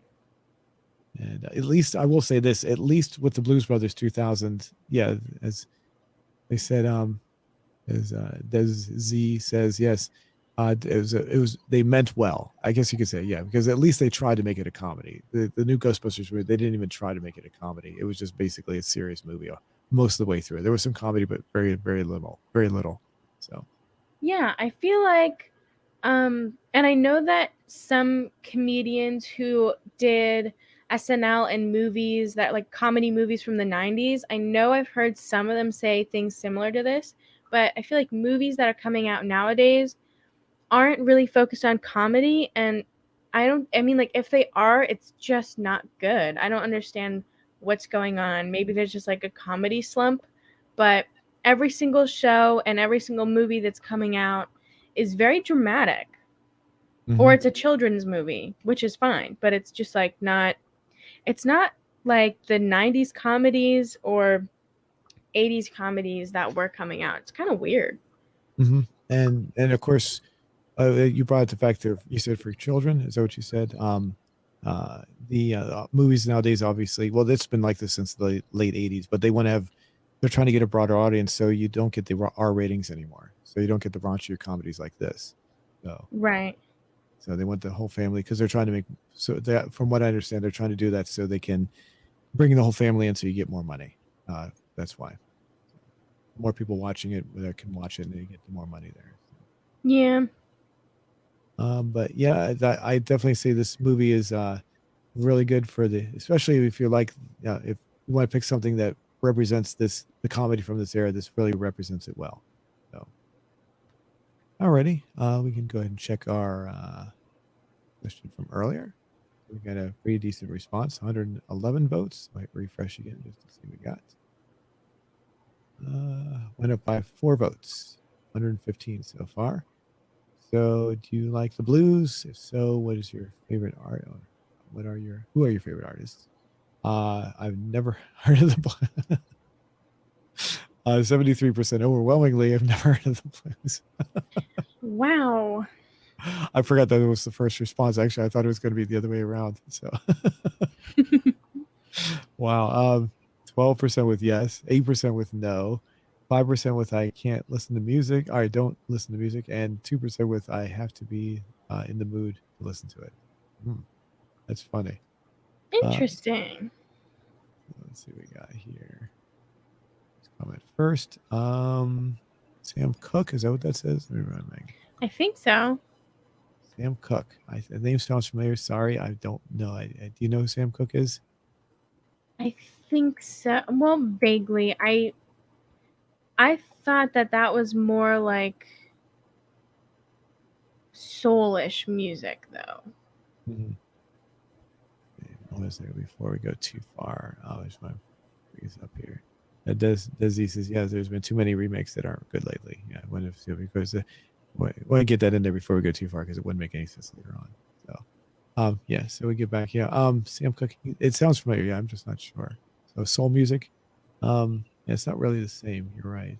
Oh, it says, I'm looking at Wikipedia, and it says that Sam Cooke was an American singer, songwriter, and entrepreneur, considered to be a pioneer of one of the most influential soul artists of all time. Cooke is commonly referred to as the King of Soul for his distinctive vocals, notable contributions to the genre, and high significance in popular music. Okay. Yeah. We got. So, would you say? Does that mean? So, is that really? It falls in line then? Yes. I guess. I mean, blues and soul probably have some overlap, especially in like the earlier days of developing those genres and like solidifying them in pop culture. So, you know. Okay. Let's see. No, Maitre Jazzin. Sorry, my favorite artist is Is that an acronym, GIMS, or is that a name? I have Or- no idea. or maybe a band. Sorry. Okay, that's cool though. I appreciate the response. I'm sorry I don't know who that is. So, okay, did James Brown play the blues? By the way, I only know his music because of the GTA radio. I don't know which one he plays the great playback, but it's a cool song. That's all I know. Who's he? Is James Brown in there? I can't remember. I don't know. Yeah, I have this. I have the soundtrack. I bought all the CDs for the. They actually had a soundtrack that was released for the game. I actually bought the soundtrack, so I'd have to look it up. I'm looking Cool. it up now. So, but it's very well. He might have been in there. I can't remember. So, he's saying the great playback. I think he's the one of the radio stations in the game is called Playback FM, and in the game there's like, I remember, like 14 or 15 stations, and they have a whole bunch of songs they play, and they're actual real songs in the game. They treat the radio stations like real radio stations, which is really cool. So, Right. I remember in the most recent GTA, me and my best friend would play it when we were in college, like physically there. And you could hear Britney Spears playing on the radio, and that was fun. Oh, okay. I probably would not recognize Britney Spears if I heard her, because I'm not. I know who it is, of course. I just would not recognize her singing. Is she popular as far as her music? She was, and she still is for like throwback music, but she doesn't really play anymore. She was under a conservatorship for a while, and there was actually a lot of drama about that recently. She luckily got out of it, and so she's like free basically, which is good. So maybe she will make music in the future, but yeah.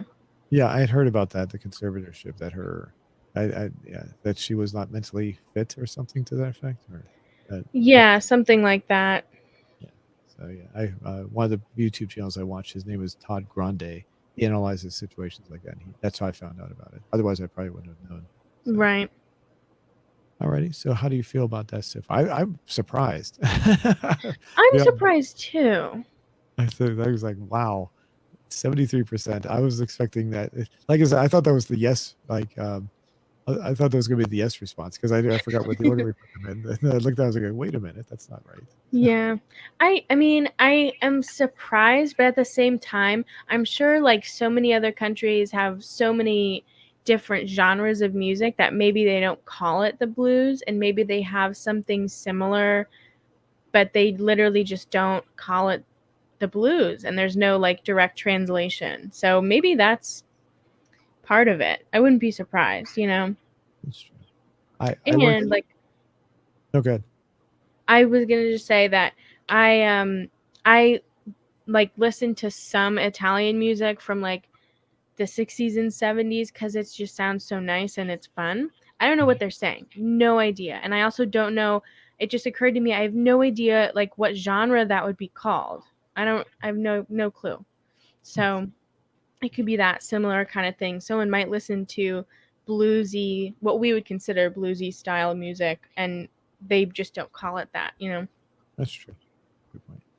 When I used to work at when I was very young, but I was working at a shop, and I was working on cars, and there was that was the only American-born person that worked there. So there was a guy from China, several people from the Middle East, and we all got along pretty well. And I remember them telling me that at least one or two of them told me that that when they came to the United States, the favorite kind of music they liked was country music. They like country music because when the country music was playing, this is their words, that they sing slowly so they can understand what was being said. That makes sense.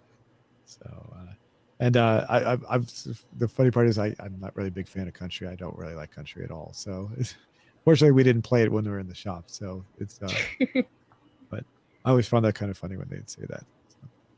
Alrighty. So, anything else you'd like to add? I don't think so. That kind of wraps it up. Alrighty. Did you want to pick something for next week? Or did you want to hold off on that? You have an idea? I have two ideas. I don't know I think we talked about the first Parent Trap I mean, not the first, the newest one with Lindsay Lohan. Yeah. But I don't think we watched the 1961 Parent Trap, so we could do that. Or we could watch something that I consider to be like a more recent comedy. It's like an action comedy. You might have seen it. I maybe. Deadpool. That's a funny one. It has Ryan Reynolds in it. It's quite vulgar, but it's very funny. The problem is I tried to watch that. And I'm not saying it's a bad movie. I just didn't understand what was going on when I tried to watch it. Oh, that makes sense. Okay, that's fair. It's not that basically I got like 15 minutes and I was like, what are they talking about? Because I felt like I had to watch something else to figure out, to understand it. So it wasn't making any sense to me. So it wouldn't be fair to watch a movie and try to rate it if I don't know what they're talking about. So. Right, that makes sense. I think they make a lot of references to X-Men. And I've seen some of them. I haven't seen all of them, but I've seen some of them. And they're all right. I wouldn't like watch them on purpose personally, but okay. We could do the Parent Trap, or if you want, we could do another Chicago movie. okay. Either one. You could do the movie that I was talking about earlier, Running Scared. I don't think I've heard of that one. Okay, let me bring that up real quick because I was trying to remember the 2 actors that were in there. There's a couple different versions of this movie, by the way. So, or a couple of different movies called Running Scared, but they're technically different movies. They're not the same story. It's just they just happen to have the same name. Right. I see a 2006 and a 1986. Yeah, they're 1986. That's what I'm talking about. So, Billy Crystal. Yeah, Billy Crystal and Gregory Hines. So, would you like to try that? Yeah. Okay. This is the movie I said that when they made it, they supposedly Chicago was so scared that they were going to tear up the city that they didn't want them to do as much damage. So, supposedly. So, I won't give anything away. Just say I think I'm not usually a big fan of Billy Crystal, but I think he's really good in this one. So, I don't hate Billy Crystal by any stretch. I just when he comes on, I just don't really particularly get excited or anything. So he's not someone but in this one he's really good. And Gregory Hines, same thing. I have nothing against either one of them. Is when I see Gregory Hines, I usually I don't really care. But in this one, he's really good too. So right. I know Billy Crystal was in The Princess Bride, so I like him for that. And I also know that he was in he played Mike Wazowski in Monsters Inc. and I love that movie. Okay, and I'm glad you brought up Princess Bride because he was awesome. He was good in that one. I like him in that one. Yeah.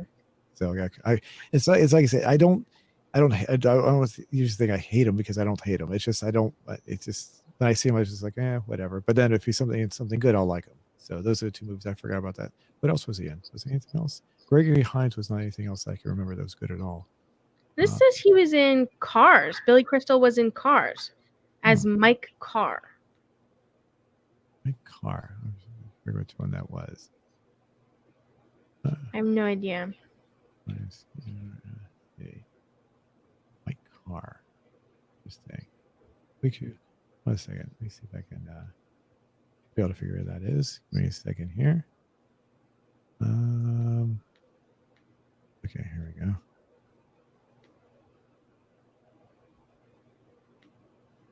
Was him? Was that it? Oh, he was so he's in the closing credit scene? Is that what he was in? Oh, as like a car version of the character that he plays. Yeah. Okay. In Monsters Inc. Okay. There you go. That is weird. Mike Carr. Oh, okay. Like Mike Wazowski, but Mike Carr. Oh my god. So I've not seen the other one. So he was in the other one, Monsters Inc. And then they were doing a parody of that in Cars. So he was playing that character, same parody character, I guess you could say, right? Right. Yeah. Because Monsters Inc. came out in 2001.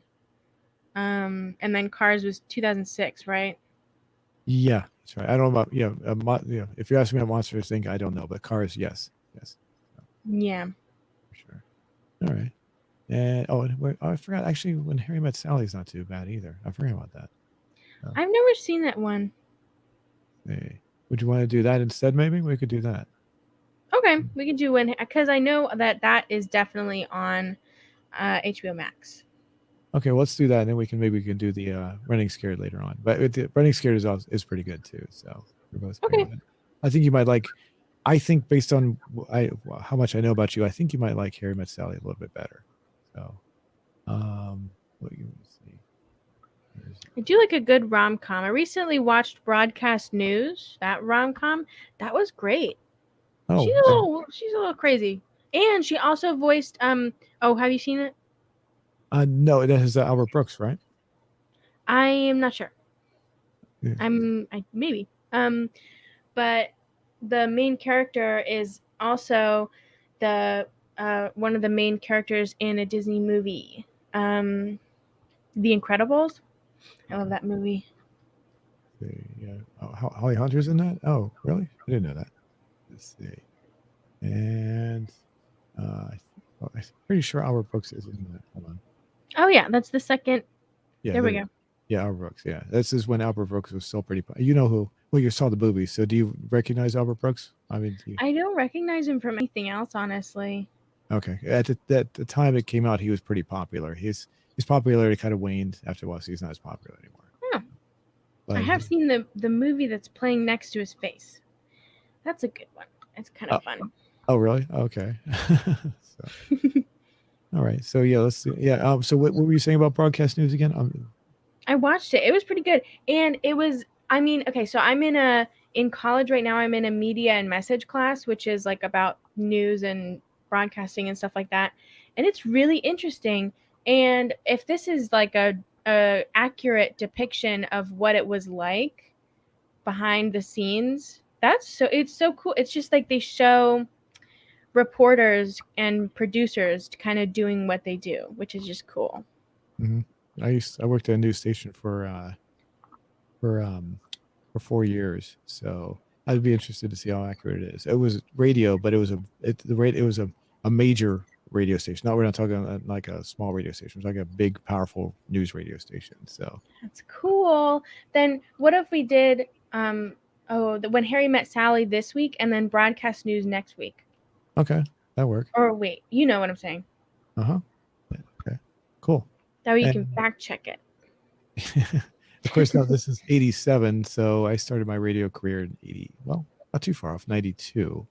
So, and then that would be too far off. And then I worked at WTOP, which was the radio station. I worked there from 2001 to 2005. So cool. All my all the kids shows that I used to watch on PBS were funded in part by WTOP. Really? I think so. Some of them. Really? At least one of them. And then it would be like the National Science Foundation, where discoveries begin. I think I remember all those. Are you sure it's WTOP and not one of the a station in Boston? I think it was because I remember that when they used to say funded by, and it was a Boston radio station, Boston station, not WTOP. I don't think so. Well, I don't know. Okay, because it was just a bunch of kids shows, so it was like random people sponsoring every now and then. It depended on the show, kind of, who was the sponsor. Because I remember seeing those. I never. It's interesting. That's very cool. I didn't know that. Okay. Wow. Yeah, and then another one of the sponsors. It's like random stuff too. I don't know why, but one of them was like the Winthrop Grumman something. So it was just like random sponsors. I guess everyone wants to fund kids shows, you know. All righty. Well, okay, we'll do that. We'll do When Harry Met Sally. I forgot that is a rom-com. But you've never seen it, have you? I don't want to give it away, but yeah, I guess it is. I saw like a clip of it, but I've never seen the whole movie. Okay. So I forgot it was because I was having a discussion with someone else about rom-coms.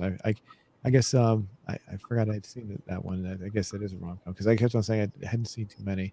The other one I said I saw was The Cutting Edge, which was a rom-com. So about two skaters. I don't know if you've seen that one. And it's about it. I can't think of any others I've probably seen. Well, the another Albert Brooks movie, which is kind of a rom-com, which was Defending Your Life. That's kind of a rom-com because he meets what's her name? Another famous actress. I can't remember her name off the top of my head, but the so that's kind of a wrong because I guess I never it's funny I know When Harry Met Sally. I would say off the top of my head it's not one of my favorites, but it's a watchable movie, so I guess I kind of like it. So Cool. That makes sense. alrighty, yeah, we'll do that next week, and we'll see you next. Oh, we're good. We got everything. Oh, one more thing. You guys want to help support what we're doing? If you want to check the link out in the description for NordVPN, we really appreciate it. Otherwise, we'll see you next week. Bye. Thank you.